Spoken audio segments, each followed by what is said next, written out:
ഇന്നത്തെ വചനം വിശുദ്ധ ലൂക്ക എഴുതിയ സുവിശേഷം 9-ാം അധ്യായം 48-ാം വാക്യം.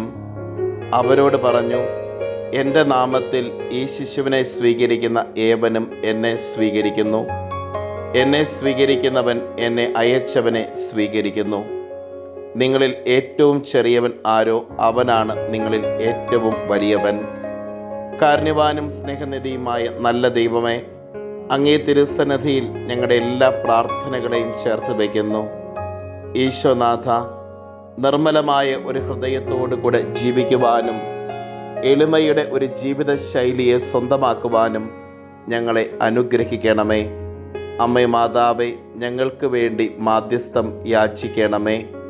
നമ്മുടെ കർത്താവ് ഈശോ മിശിഹായുടെ കൃപയും പിതാവായ ദൈവത്തിൻ്റെ സ്നേഹവും പരിശുദ്ധാത്മാവിൻ്റെ സഹവാസവും നാം എല്ലാവരോടും കൂടെ ഉണ്ടായിരിക്കട്ടെ, ഇപ്പോഴും എപ്പോഴും എന്നേക്കും. ആമേൻ.